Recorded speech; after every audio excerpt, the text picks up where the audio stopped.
साथियों नमस्कार। साथियों अपने जो ज्योग्राफी क्लासें चल रही है उन क्लासों के अंदर हमने भारत के भौतिक प्रदेश शुरू किए थे। भारत के भौतिक प्रदेशों के अंदर हम दो भारत के भौतिक प्रदेश पढ़ चुके हैं। पहला उत्तर का विशाल मैदान और दूसरा उत्तरी पर्वतीय प्रदेश। इन दोनों की चर्चा हम विस्तृत रूप से कर चुके हैं। और तीसरा जो दक्षिणी प्रायद्वीपीय पठारी प्रदेश है उसकी भी कुछ बातें कर ली है, कुछ बातें आज इस क्लास के अंदर करेंगे। सबसे पहले क्या पढ़ रहे हैं? पढ़ रहे हैं दक्षिण का प्रायद्वीपीय पठारी प्रदेश। क्या पढ़ रहे हैं? दक्षिण का प्रायद्वीपीय पठारी प्रदेश। इस दक्षिण के प्रायद्वीपीय पठारी प्रदेश की हमने चर्चा की थी। कौन सा? आपको थोड़ा सा मैप के बता देता हूं मैं कि ये भारत का मानचित्र रहता है, देखोगे तो ये पूरा भारत का क्या रहता है? दक्षिणी प्रायद्वीपीय पठारी प्रदेश रहता है। इस पठारी प्रदेश के अंदर हमने बहुत सारी पर्वतमालाएं और पठारों की चर्चा की थी। इनके जो एग्जाम पॉइंट ऑफ व्यू से देखा जाए तो पर्वतमाला की काफी चर्चाएं रहती है। सबसे पहले मैं बताता हूं आपको कि एक पर्वतमाला है। पर्वतमाला का नाम क्या है? पर्वतमाला का नाम है पूर्वी घाट। पर्वतमाला का नाम क्या है? पूर्वी घाट, या फिर इसे कहते हैं महेंद्रगिरी पर्वतमाला। ये पर्वतमाला कहां से कहां तक फैली हुई है? तो यहां पर मैं इसका छोटा डायग्राम वैसे आपको पहले बता चुका हूं, लेकिन दोबारा और बना के बताता हूं। इस प्रकार से यहां पर एक पर्वतमाला फैली हुई है जो भारत के कोण से दिशा में हम कहते हैं दक्षिण पूर्व दिशा में। यहां पर एक पर्वतमाला फैली हुई है जिसे क्या कहते हैं? पूर्वी घाट, या फिर इसे क्या कहा जाता है? महेंद्रगिरी पर्वतमाला। इस पर्वतमाला के अगर विस्तार की बात की जाए तो ये पर्वतमाला किस किस राज्यों के अंदर फैली हुई है? ये पर्वतमाला फैली हुई है, पहली आता है आपका ओडिशा, ओडिशा के बाद में आंध्र प्रदेश, और आंध्र प्रदेश के बाद इसका थोड़ा सा विस्तार रहता है किस राज्य में? तमिलनाडु। इन तीन राज्यों में फैली हुई पर्वतमाला का नाम क्या है? महेंद्रगिरी या फिर पूर्वी घाट पर्वतमाला। इस पर्वतमाला की अगर और विशेषता देखी जाए तो ये भारत की एकमात्र ऐसी पर्वतमाला है जो पर्वतमाला एक लंबी श्रृंखला में न होकर बीच बीच से क्या हुई है? कटी फटी हुई है। क्यों? क्योंकि दक्षिणी भारत की जितनी भी लंबी नदियां बहती है, मैं उदाहरण के तौर पर बताऊं आपको, जैसे गोदावरी, कृष्णा, कावेरी, इन नदियों के कारण इन नदियों की उत्पत्ति पहले हो गई थी, इस पर्वतमाला की बाद में हुई, जिस वजह से इन नदियों का जो रास्ता था वो रास्ते की वजह से ये पर्वतमाला बीच बीच में क्या कटी फटी है। कहने का यहां से क्या नदियां हैं जो अपना जल कहां पर? बंगाल की खाड़ी में गिराती है, जिस वजह से ये पर्वतमाला एक लंबी श्रृंखला में न होकर बीच बीच में से क्या है? कटी फटी हुई है, जो भारत की मात्र एक ही पर्वतमाला है। अगर इस पर्वतमाला से और क्वेश्चन पूछा जाए तो इस पर्वतमाला पर एक चोटी है। कहां? आंध्र प्रदेश के अंदर। चोटी का नाम क्या है? यहां पर इस पर्वतमाला की सबसे ऊंची चोटी है, चोटी का नाम है अरमाकोंडा। चोटी का नाम क्या है? अरमाकोंडा। कुछ जगह इसको अरमाकोंडा की जगह विशाखापत्तनम चोटी भी कहते हैं। अरमाकोंडा चोटी किस राज्य में है? आंध्र प्रदेश। किस राज्य में? आंध्र प्रदेश, जिसकी ऊंचाई है 1680 मीटर। कितनी ऊंचाई है? 1680 मीटर, जो इस पर्वतमाला की सबसे ऊंची चोटी है। चोटी का नाम क्या है? अरमाकोंडा। किस राज्य में? आंध्र प्रदेश के अंदर। ऊंचाई कितनी है? 1680 मीटर, जो इस पर्वतमाला के साथ साथ दक्षिणी पूर्वी भारत की भी सबसे ऊंची चोटी मानी जाती है। कहने का दक्षिणी पूर्वी भारत की सबसे ऊंची चोटी कौन सी है? अरमाकोंडा। एक इसी के पास में एक और चोटी है जिसकी भी क्या चर्चा रहती है। चोटी का नाम क्या है? महेंद्रगिरी। क्या नाम है? महेंद्रगिरी। इसी राज्य के अंदर ऊंचाई कितनी है? 1501 मीटर, तो इसी के अंदर है। एक अगले राज्य जिस तमिलनाडु, उसके अंदर भी एक चोटी है। चोटी का नाम है नीलगिरी। क्या नाम है? एक नीलगिरी पर्वतमाला है, वो अलग है, लेकिन यहां पर जो चोटी की बात कर रहा हूं वो नीलगिरी तमिलनाडु के अंदर है। राज्य के चोटी जो है किस पर्वतमाला की? पश्चिम पूर्वी घाट पर्वतमाला की। जो इस पर्वतमाला से अगर अपने एग्जाम के क्वेश्चन पूछे जाते हैं, शायद तक मेरे हिसाब से इसके अलावा कोई क्वेश्चन बनने की दूसरी संभावनाएं नहीं रहती। दूसरी पर्वतमाला की अगर बात करूं तो पर्वतमाला रहती है कौन सी? दूसरी पर्वतमाला है जिसका नाम है, ऊपरी पर बात करें, अरावली पर्वतमाला। अरावली पर्वतमाला यहां कहां से? गुजरात से लेकर अपने दिल्ली तक, इस प्रकार से। इसका चित्र आपको मैंने पिछले वीडियो में आसानी से बनाकर दिखाया था। कहां से? इसके विस्तार की अगर बात की जाए तो कहां से?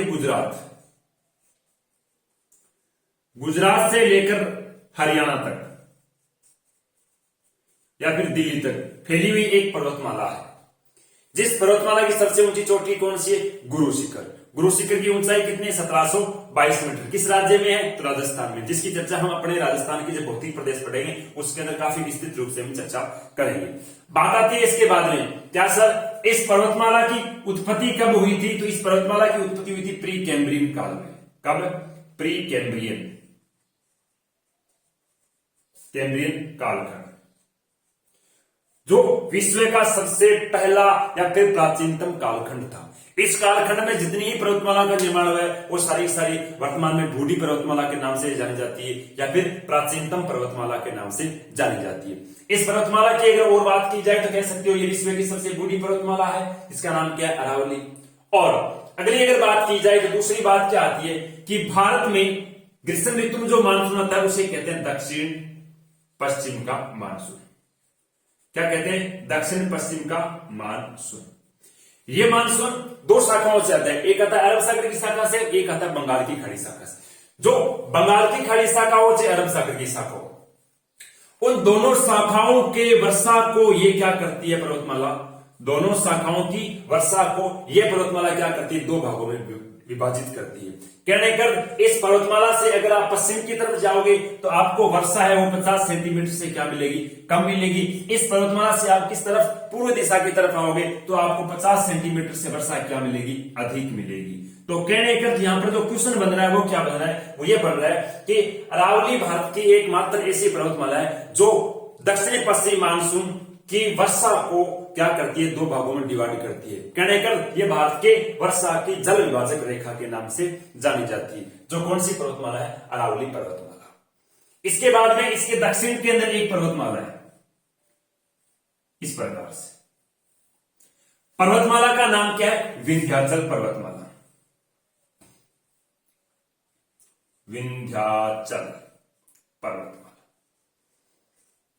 पर्वतमाला का नाम क्या है? विंध्याचल पर्वतमाला। ये पर्वतमाला भारत के किन किन राज्यों में फैली हुई है? ये भारत के लगभग 4 राज्यों में फैली हुई है। कौन कौन से 4 राज्यों में? तो देखा जाए इस पहला राज्य आता है आपका मध्य प्रदेश मतलब एमपी, दूसरा यूपी, तीसरा आता है आपका कौन सा? बिहार, और बिहार के बाद में बात की जाए तो चौथा आपका राज्य आता है इसका नाम क्या है? झारखंड।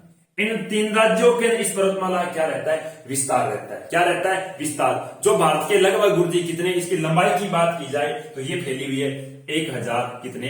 50 किलोमीटर में। इसकी विस्तार की बात की जाए तो 1050 किलोमीटर में इसका क्या रहता है? विस्तार। तो मुख्यतः कितने? 4 राज्यों में फैली हुई है। जिसकी अगर औसत ऊंचाई की बात की जाए तो इसकी औसत ऊंचाई कितनी है? औसत ऊंचाई, अगर औसत ऊंचाई की बात की जाए इसकी औसत ऊंचाई है 700 से लेकर कितने? 1200 मीटर तक, जो इस पर्वतमाला की ऊंचाई। इसके अगर बात की जाए तो इस पर्वतमाला के बाहर से बहुत सारे पठार फैले हुए, पठारों की चर्चा तो मैं कर चुका हूं। लेकिन इसके बाद में इस पर्वतमाला की बहुत सारी क्या है? कुछ चोटियां फैली हुई, सॉरी पहाड़ियां फैली हुई है। जो कौन कौन सी पहाड़ियां हैं जो इस पर्वतमाला के क्या है? चारों तरफ से फैली हुई है। तो ऐसी पहाड़ियां, तो सबसे पहले मैं अगर पहाड़ी की बात करूं तो इसके उत्तर के अंदर एक पहाड़ी फैली हुई है, यहां पर, सॉरी दक्षिण के अंदर यहां पर एक पहाड़ी है। पहाड़ी का नाम है कैमूर की पहाड़ी। क्या कहा जाता है? कैमूर की पहाड़ी। कैमूर की पहाड़ी को बात का रूर भी कहा जाता है। वैसे तो एक नागपुर, छोटे नागपुर के पठार को भी रूर कहते हैं, लेकिन कैमूर की पहाड़ी को भी क्या कहा जाता है? रूर प्रदेश कहा जाता है। और इस कैमूर की पहाड़ी के बाद पास में एक और पहाड़ी है, पहाड़ी का नाम है पार्श्वनाथ की पहाड़ी। पार्श्वनाथ की पहाड़ी जो मध्य प्रदेश के अंदर फैली हुई है, दोनों की दोनों। पार्श्वनाथ का थोड़ा सा विस्तार झारखंड के अंदर है, लेकिन मुख्यतः ये मध्य प्रदेश के अंदर ही फैली हुई है। अगर और इसकी बात की जाए तो और भी बहुत सारी पहाड़ियां हैं। इसके अंदर बात करूं, यहाँ पर एक राजमहल की पहाड़ी है, राजमहल की पहाड़ी जो झारखंड के अंदर फैली हुई है। और इसके बाद में और अगर बात की जाए तो इसके उत्तर में भी एक पहाड़ी है। इस पहाड़ी की चर्चा की जाए तो वो कौन सी पहाड़ी है? हम कहते हैं इसके उत्तर में पहाड़ी है राजमहल की पहाड़ी। कौन सी? राजमहल की पहाड़ी, जिसकी मैं चर्चा कर चुका हूं। आगे बात करते हैं तो इस पहाड़ी, इस पर्वतमाला की क्या विशेषता रहती है? विशेषता की अगर बात की जाए तो देखो, अगर विशेषता की अगर बात की जाए इस पर्वतमाला से तो इसकी विशेषता क्या रहती है? पहली विशेषता एक रहती है कि कौन सी जो अरावली थी वो अरावली क्या कर रही थी? प्री कैम्ब्रियन काल के अंदर बनी थी, जिस वजह से विश्व की सबसे बूढ़ी पर्वतमाला थी। लेकिन अगर इसकी देखी जाए तो अरावली के बाद में भारत में बनने वाली दूसरी पर्वतमाला है तो वो है विंध्याचल पर्वतमाला। तो कहने का अरावली के पश्चात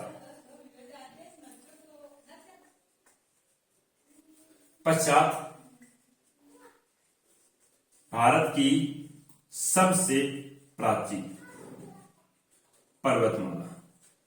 अरावली के पश्चात भारत की सबसे बूढ़ी पर्वतमाला कौन सी है? विंध्याचल पर्वतमाला। इसके बाद में और अगर बात की जाए तो बात क्या आती है कि यह पर्वतमाला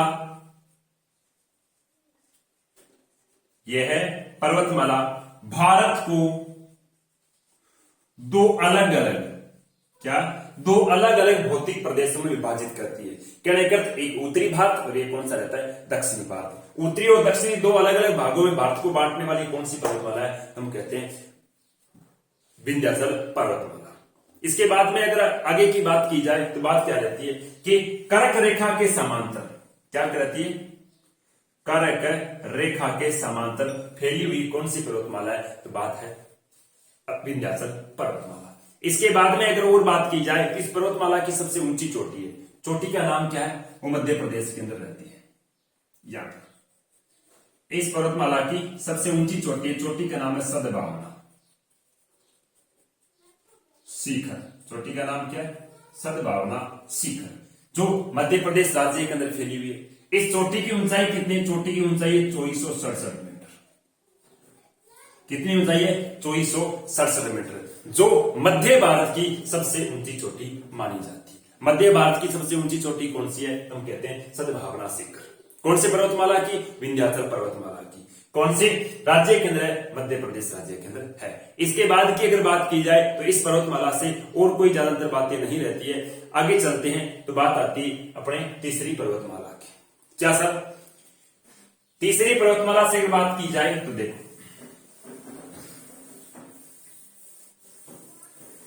तीसरी इसी के दक्षिण के अंदर एक पर्वतमाला और है। क्या नाम है? इसी के दक्षिण के अंदर ये आपकी अरावली थी, यहां पर कौन सी थी? विंध्याचल। इसी के दक्षिण के अंदर एक और पर्वतमाला है। इस प्रकार से पर्वतमाला का नाम क्या है? पर्वतमाला का नाम है, हम 4 नंबर पर्वतमाला पढ़ रहे हैं, पर्वतमाला का नाम है सतपुड़ा पर्वतमाला। पर्वतमाला का नाम क्या है? सतपुड़ा पर्वतमाला। इस पर्वतमाला से विशेष तो कोई क्वेश्चन बनने वाला है नहीं, लेकिन इस पर्वतमाला से बात आती है कि इस पर्वतमाला का विस्तार कौन से राज्य में? तो विस्तार तो रहता है इसका सबसे पहले रहता है गुजरात। कौन सा? गुजरात। गुजरात के बाद में आपका महाराष्ट्र, और महाराष्ट्र के बाद में तीसरा जो राज्य है उसका नाम क्या है? मध्य प्रदेश। अगर इसके किलोमीटर के हिसाब से देखी जाए तो इसका विस्तार है कितने? 900 किलोमीटर के अंदर। कितना विस्तार है? 900 किलोमीटर के अंदर। इस पर्वतमाला कौन से? विंध्याचल और सतपुड़ा के मध्य से एक नदी बहती है, नदी का नाम है नर्मदा, जो अरब सागर में जाके गिरती है। कौन सी? अरब सागर में, जिसने अपने राजस्थान में एक नर्मदा परियोजना भी चलाई गई बूंद बूंद सिंचाई के लिए, और इसी नदी से चलाई गई। इसकी चर्चा हम जब राजस्थान की क्या पढ़ेंगे, परियोजना पढ़ेंगे, तो उसके अंदर इसकी क्या करेंगे? चर्चा करेंगे। अब देखो क्या कहा मैंने कि जो सतपुड़ा और विंध्याचल के मध्य मैंने अभी एक पर्वतमाला का नाम बताया, पहाड़ी का नाम बताया। पहाड़ी का नाम क्या बताया था? एक कैमूर, और दूसरी पहाड़ी है, पहाड़ी का नाम है मेघालय की पहाड़ी। क्या नाम बताया? मेघालय की पहाड़ी। मेघालय की पहाड़ी पर एक सबसे ऊंची चोटी है, चोटी का नाम क्या है? चोटी का नाम है अमरकंट। चोटी का नाम क्या है? अमरकंट। इस अमरकंट चोटी की अगर चर्चा की जाए, इस अमरकंट चोटी की जो सबसे ऊंचाई है, वो ऊंचाई कितनी है? 1336 मीटर। कितनी रहती है? 1336 मीटर। जिस चोटी से 3 नदियां निकलती है, एक तो मैंने बताई कौन सी? नर्मदा, और एक नदी निकलती है जो गंगा में जाकर मिलती है, नदी का नाम है सोन। एक नदी जो बंगाल की खाड़ी में आके गिरती है, उस नदी का नाम है महा। 3 नदियां है, किस चोटी से निकलती है? अमरकंटक चोटी से। एक नर्मदा, एक कौन सी? सोन नदी, और एक नीचे वाली कौन सी? जिस नदी का नाम है महानदी। इस नदियों में से एक क्वेश्चन पूछा गया था फर्स्ट ग्रेड के अंदर। क्या पूछा गया था कि दक्षिणी भारत, या फिर ऐसे कह सकते हैं कि अमरकंटक चोटी से निकलने वाली ऐसी कौन सी नदी जो बंगाल की खाड़ी में जल गिराते हुए गंगा की सहायक नदी बनती? वो गंगा की सहायक एक ही मात्र नदी, जिसका नाम क्या है, सोन। और सतपुड़ा और विंध्याचल दोनों को मिलाने वाली जो पहाड़ी है, उस पहाड़ी का नाम क्या है, मैकाले की पहाड़ी। कहने का अर्थ, मैकाले की पहाड़ी विंध्याचल और सतपुड़ा के मध्य क्या किसका काम कार्य करती है, जंक्शन का कार्य करती है। और सतपुड़ा पर्वतमाला है, इस पर्वतमाला की सबसे ऊंची चोटी है, उस चोटी का नाम क्या है, इस चोटी का नाम है धूपगढ़ी। क्या नाम है, धूपगढ़ी। ये भी मध्य प्रदेश के अंदर ही है। इसकी ऊंचाई कितनी, इसकी ऊंचाई है 1350 मीटर। कितनी ऊंचाई है, 1350 मीटर, जो सतपुड़ा पर्वतमाला के सबसे ऊंची चोटी है। यहां पर इसके दक्षिण के अंदर एक पर्वत छोटी सी पहाड़ियां पाई जाती है, पहाड़ियां का नाम है अजंता। क्या नाम है, सतपुड़ा के दक्षिण में यहां पर एक अजंता की पहाड़ी पाई जाती है। इस अजंता की पहाड़ी से एक नदी निकलती है, नदी का नाम है ताप्ती, और वो सतपुड़ा के दक्षिण में बहती हुई अरब सागर में क्या कर जाती, जाके गिर जाती। नदी का नाम क्या है, ताप्ती। सतपुड़ा के और अजंता की पहाड़ियों के मध्य से बहते हुए सीधी सीधी अरब सागर में जाकर क्या कर जाती, गिर जाती है। इसके बाद की बात की जाए तो इस पर्वतमाला से कोई नेक्स्ट क्वेश्चन बनने की संभावना नहीं रहती है, अगर हम बड़े लेवल पे छोटे लेवल किसी की बात की जाए। हाँ, फर्स्ट ग्रेड की ज्योग्राफी की बात की जाए वो एक अलग बात है, ठीक है। इसके बाद में अगर पांचवी पर्वतमाला की बात की जाए तो देखो, पांचवी पर्वतमाला आती है, पर्वतमाला का नाम है पश्चिमी घाट। पश्चिमी घाट या फिर इसे कहते हैं सह्याद्री पर्वतमाला। क्या कहते हैं, पश्चिमी घाट, या फिर इसी पर्वतमाला का नाम क्या है, सह्याद्री पर्वतमाला। ये पर्वतमाला कहां पर फैली हुई है, तो मैं पहले ये साफ कर देता हूं, फिर बताता हूं ये पर्वतमाला कहां फैली हुई है। ये देखो कहां, यहां गुजरात से, इस प्रकार से,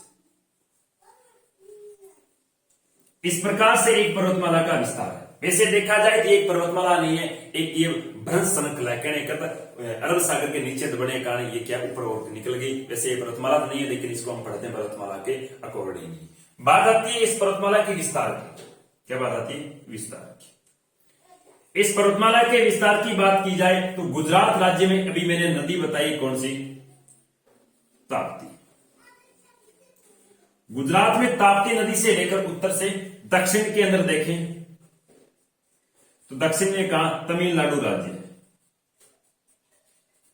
तमिलनाडु राज्य में कन्याकुमारी तक फैली हुई पर्वतमाला है। कहां से, गुजरात में ताप्ती नदी से लेकर दक्षिण में कन्याकुमारी तक कितनी गुर्जी, 1600 किलोमीटर में क्या है, इसका विस्तार रहता है। कितने किलोमीटर, 1600 किलोमीटर के अंदर यह फैली हुई एक पर्वतमाला है। जिस पर्वतमाला को अगर देखा जाए तो क्या एक 16 डिग्री अक्षांश, किसके द्वारा, 16 डिग्री अक्षांश के माध्यम से इस पर्वतमाला को दो भागों में डिवाइड किया गया। इसे एक को कहते हैं उत्तरी सह्याद्री और दक्षिण को क्या कहते हैं, दक्षिणी सह्याद्री। उत्तरी सह्याद्री है, इस उत्तरी सह्याद्री की जो सबसे ऊंची चोटी है, उस चोटी का नाम क्या है, उत्तरी सह्याद्री। यहां पर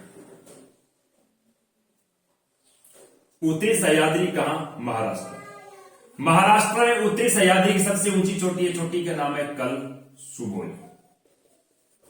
चोटी का नाम क्या है, कलसुबोई, जो उत्तरी सह्याद्री की सबसे ऊंची चोटी है। चोटी की ऊंचाई कितनी है, चोटी की ऊंचाई रहती है 1646 मीटर।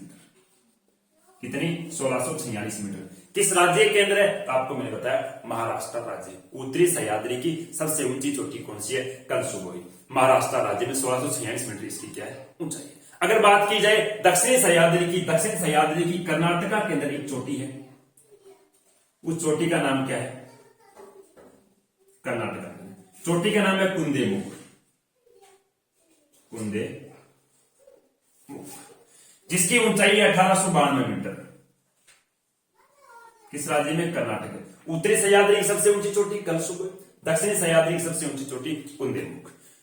कलसुबोई की ऊंचाई 1646 मीटर, कुंदेमुख की ऊंचाई 1892 मीटर। वो महाराष्ट्र में, यह कर्नाटक में।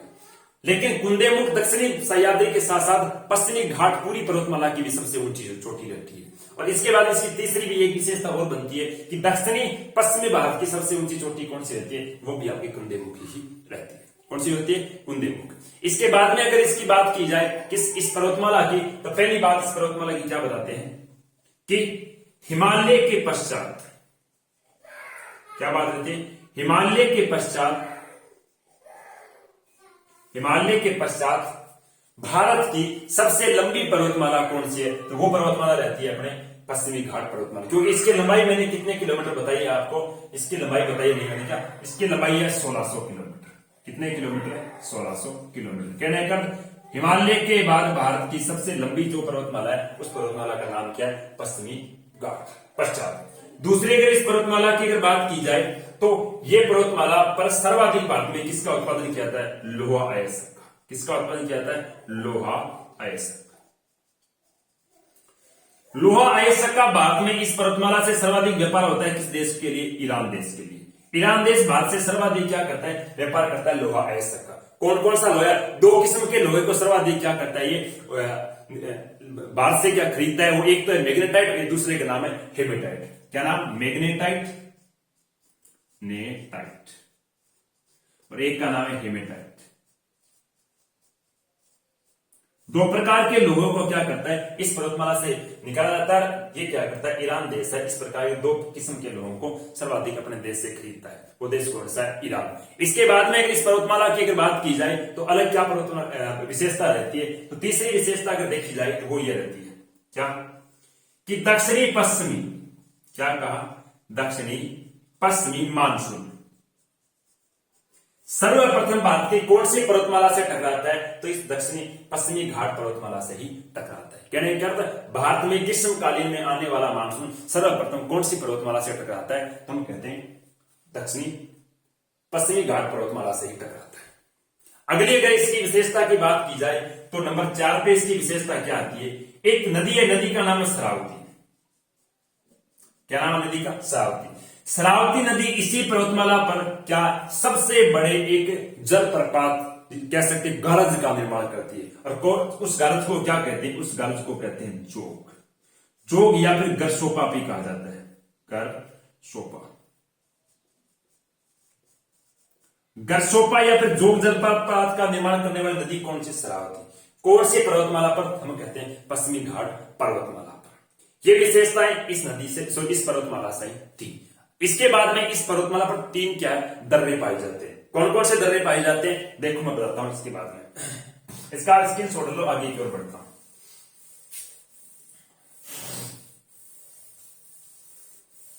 अगर बात की जाए इस पर्वतमाला पर 3 दर्रे पाए जाते हैं। पहले दर्रे का नाम भोरघाट, दूसरा दर्रा है थालघाट और तीसरे दर्रे का नाम है जिसे हम कहते हैं पालघाट दर्रा। पहला दर्रा कौन सा बताया? भोरघाट।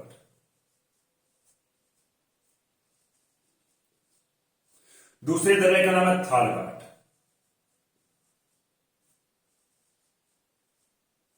तीसरे दर्रे का नाम क्या है? पालघाट। देखा जाए तो ये भोरघाट और थालघाट दोनों के दोनों किस राज्य में है? ये राज्य में महाराष्ट्र है। किस राज्य में? महाराष्ट्र। ये किस राज्य में? ये है केरल राज्य। केरल राज्य। अब बात रहती है इसके बाद में कि भोरघाट है ये किस शहर को किस शहर से जोड़ता है? तो महाराष्ट्र का शहर सबसे बड़ा जिसका नाम है मुंबई। मुंबई को ये किससे जोड़ता है? पुणे से जोड़ता है। किससे जोड़ता है? पुणे से जोड़ता है। इसके बाद में अगर अगली बात की है थालघाट की तो ये है किसको? ये जोड़ता है मुंबई से। किसको? मुंबई को किससे? नासिक से। कहने का पहले जो महाराष्ट्र के 2 दर्रे थे, एक का नाम भोरघाट, दूसरे का नाम थालघाट। भोरघाट मुंबई से पुणे को जोड़ता है और थालघाट मुंबई से किसको जोड़ता है? नासिक को जोड़ता है। अगली बात आती है पालघाट की। पालघाट जोड़ता है किसको? कोयम्बटूर को, कोयम्बटूर,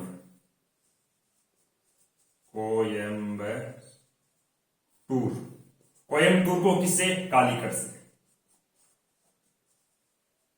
कालीकट से। कोयम्बटूर को कालीकट से जोड़ने वाला दर्रा कौन सा है? पालघाट। मुंबई को नासिक से जोड़ने वाला थालघाट और मुंबई को पुणे से जोड़ने वाला कौन सा है?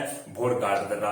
ये 3 दर्रे जो इस पर्वतमाला से क्या रखते हैं? इंपॉर्टेंस रखते हैं। सबसे पहले मानसून अगर भारत के अंदर प्रवेश करता है तो कौन से दर्रे से प्रवेश करता है? तो पालघाट दर्रा केरल राज्य से प्रवेश करता है। इसके बाद में अगली जो पर्वतमाला की बात करूं तो तीसरी कौन सी? छठी पर्वतमाला आता है जिसका नाम क्या है? छठी पर्वतमाला का नाम है नीलगिरी। क्या नाम है? नीलगिरी। नीलगिरी पर्वतमाला के अगर विस्तार की बात की जाए तो नीलगिरी पर्वतमाला का विस्तार है 3 राज्यों में। कौन सा? कर्नाटक, केरल और तमिलनाडु। इन 3 राज्यों के इस पर्वतमाला का क्या रहता है? विस्तार रहता है। और इन 3 राज्यों के विस्तार के बाद में अगर बात की जाए कि इस पर्वतमाला की विशेषता की क्या बातें रहती है, तो पहली बात तो एक ही रहती है कि इस पर्वतमाला के आसपास सर्वाधिक नील की खेती, क्या कहा? नील की खेती करने के कारण इस पर्वतमाला को क्या कहते हैं? नीलगिरी पर्वतमाला के नाम से भी जाना जाता है। इसके बाद में अगर इस पर्वतमाला की बात की जाए तो इस पर्वतमाला के आसपास में जो जनजाति पाई जाती है उसे कहते हैं टोडा जनजाति। क्या कहा जाता है? टोडा जनजाति। टोडा जनजाति कौन से राज्यों के अंदर? तो हम कहते हैं सर्वाधिक केरल और कर्नाटक राज्य में पाई जाती है। लेकिन पर्वतमाला की बात की जाए तो कौन सी पर्वतमाला पाई जाती है? नीलगिरी पर्वतमाला पर पाई जाती है। इस पर्वतमाला की एक सबसे ऊंची चोटी है। कहां? पहले मैं इस पर्वतमाला का आपको विस्तार बताता हूं। कहां पर? यहां पर एक पर्वतमाला थी जिसका मैंने नाम बताया पहले, पूर्वी घाट। पूर्वी घाट और इस पश्चिमी घाट के मध्य यहां पर एक पर्वतमाला है, जिस पर्वतमाला का नाम क्या है? नीलगिरी पर्वतमाला। जिस पर्वतमाला की सबसे जो ऊंची चोटी है उस चोटी का नाम क्या है? यहां पर इस पर्वतमाला की सबसे ऊंची चोटी है, चोटी के नाम है डोडा बेटा। डोडा बेटा, टोडा बेटा भी कहते हैं, लेकिन टोडा जनजाति को टोडा बेटा कहते हैं, इसे डोडा बेटा कहा जाता है। किस राज्य के अंदर पड़ती है? तो ये पड़ती है अपने कौन से राज्य का? तमिलनाडु राज्य का। जिसकी ऊंचाई की अगर बात की जाए तो इसकी ऊंचाई है 2600 कितने मीटर? 37 मीटर। जो क्या कहा मैंने? जो टोडा बेटा चोटी है नीलगिरी की, ये दक्षिणतम भारत की सबसे ऊंची चोटी है। कहना है कल प्रायद्वीपीय भारत की सबसे ऊंची दूसरी है, पहली नहीं है, दूसरी सबसे ऊंची चोटी है। वो कौन सी है? टोडा बेटा। पहली कौन सी है उसकी बातें मैं आगे बताऊंगा। इसके बाद में अगर इस पर्वतमाला की विशेषता से बात की जाए तो तीसरी इस पर्वतमाला की विशेषता रहती है कि इस पर्वतमाला पर सर्वाधिक इसकी चंदन की लकड़ी या चंदन के पेड़ पाए जाते हैं। किसके? चंदन के पेड़ सर्वाधिक किस पर्वतमाला पाए जाते हैं? हम कहते हैं नीलगिरी पर्वतमाला पर सर्वाधिक चंदन के पेड़ पाए जाते हैं। इसके बाद अगली जो पर्वतमाला आती है, तीसरी और लास्ट पर्वतमाला, जिसे क्या कहते हैं? सॉरी, 7वीं पर्वतमाला का नाम क्या? अन्नामलाई। अन्नामलाई पर्वतमाला। अन्नामलाई पर्वतमाला का विस्तार 2 ही राज्यों में, एक का नाम है केरल, एक का नाम है तमिलनाडु। तमिलनाडु, केरल और तमिलनाडु राज्य में फैली हुई पर्वतमाला दक्षिण के अंदर। यहां पर पर्वतमाला का नाम क्या है? अन्नामलाई पर्वतमाला। इस पर्वतमाला की अगर विशेषता की बात की जाए, इस पर्वतमाला की एक ही विशेषता है, वो क्या है? जो लौटता मानसून, कौन सा हुआ? लौटता हुआ मानसून भारत में मात्र एक ही राज्य वर्षा करता है, उस राज्य का नाम है तमिलनाडु राज्य। लेकिन किस पर्वतमाला से टकराने के कारण वो मानसून वर्षा करता है? वो है अन्नामलाई पर्वत। इस पर्वतमाला से टकराने के कारण अपने तमिलनाडु या फिर कोरोमंडल तट पर सर्वाधिक क्या होती है? वर्षा होती है, जिसे हम लौटता मानसून या फिर उत्तर पूर्वी मानसून के नाम से भी जाना जाता है। यह भारत की दक्षिणतम अंतिम पर्वतमाला है। क्या कहा? यह भारत की दक्षिणतम अंतिम पर्वतमाला है, जिसका नाम क्या है? अन्नामलाई। इस पर्वतमाला की सबसे ऊंची चोटी है, चोटी का नाम क्या है? इस पर्वतमाला की सबसे ऊंची चोटी है, चोटी का नाम है अन्नाई मुंडी। अन्नाई मुंडी जो इस पर्वतमाला की सबसे ऊंची चोटी है। चोटी की ऊंचाई कितनी है? चोटी की ऊंचाई रहती है 2695 मीटर। कितनी मीटर? 2695 मीटर, जो दक्षिणतम भारत की सबसे ऊंची चोटी। पहली ये है, दूसरी है। पहली अन्नाई मुंडी, दूसरी डोडा बेटी। डोडा बेटी किस पर्वतमाला पर है? नीलगिरी पर्वतमाला पर है। अन्नामलाई किस पर्वतमाला पर है?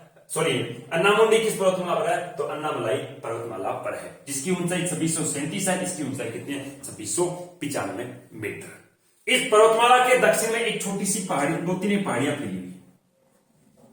ये पहाड़ियां भारत की दक्षिण में अंतिम पहाड़ियां कहलाती। देखो 2 बातें, एक तो भारत की दक्षिण में अंतिम पर्वतमाला कौन सी है? पर्वतमाला का नाम क्या है? अन्नामलाई। पहाड़ियां कौन सी है? पहाड़ियों का नाम है इलायची की पहाड़ियां। कौन सी पहाड़ियां? इलायची की पहाड़ियां भारत की दक्षिण में अंतिम पहाड़ियां कहलाती। तो हमने काफी पर्वतमालाओं पर स्थित चोटियों की बातें की। तो इस प्रकार से लास्ट आपके बीच में मैं यह कहना चाहता हूं कि अब हम बात करेंगे कि भारत की समस्त चोटियों को एक श्रृंखला के साथ में आपके बीच रख रहा हूं, ताकि उन चोटियों से किसी प्रकार का कोई क्वेश्चन न छूट सके। क्या देखो, बात यह रहती है कि हमसे कई बार इस प्रकार से क्वेश्चन पूछे जाते हैं, उन क्वेश्चनों के अंदर हम कंफ्यूज न हो जाए। तो पहला क्वेश्चन आपके लिए बन रहा है, तो मैं स्लाइड डाल लेता हूं इसके अंदर, बात करते हैं आगे की ओर।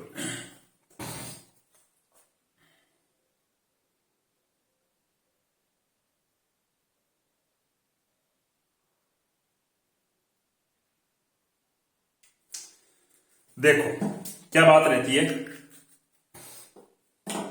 चोटियों से किस प्रकार से क्वेश्चन पूछे जाते हैं। लगभग उनसे साहित्यक मेरे हिसाब से 10-12 चोटियां, उनसे बाहर कोई क्वेश्चन पढ़ने की संभावना नहीं रहती है। पहला क्वेश्चन आपके सामने क्या रहता है, क्या कि भारत की सबसे ऊंची चोटी कौन सी है, तो हम कहते हैं केटू। भारत की सबसे ऊंची चोटी कौन सी है, केटू। किस पर्वत, इसकी ऊंचाई कितनी है, इसकी ऊंचाई है 8611 मीटर। किस पर्वतमाला पर है ये चोटी, तो ये रहती है कराकोरम पर्वतमाला। किस पर्वतमाला पर, कराकोरम पर्वतमाला। किस राज्य के अंदर, तो वर्तमान में ये कोई राज्य नहीं है, क्योंकि ये पाक अधिकृत कश्मीर के पीओके के अंदर है। पहली बात। दूसरा प्रश्न बनता है आपके सामने, क्या दूसरा प्रश्न बनता है कि भारत में स्थित सबसे ऊंची चोटी है। वो तो भारत की सबसे ऊंची चोटी, लेकिन वर्तमान में भारत के अंदर नहीं है, क्योंकि वो पाक अधिकृत कश्मीर में चली गई है। इस चोटी की अगर ऊंचाई की बात की जाए, इस चोटी की ऊंचाई है 8500 कितनी 98 मीटर। मैंने पीछे बता चुका हूं कि कुछ किताब 8585 मीटर भी कहती है। ये किस हिमालय का भाग है, ये है महाहिमालय का भाग। कहा, महाहिमालय के अंदर स्थित है, जिसकी ऊंचाई कितनी बताई मैंने, 8585 18 मीटर। चोटी का नाम क्या है, चोटी का नाम है कंचनजंगा।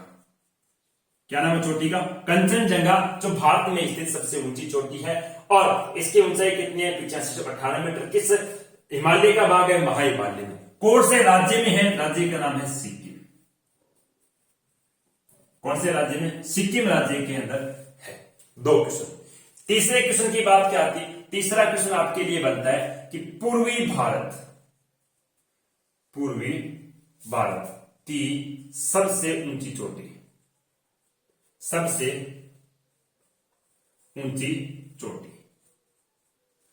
पूर्वी भारत की सबसे ऊंची चोटी का नाम है नामचा बरुआ।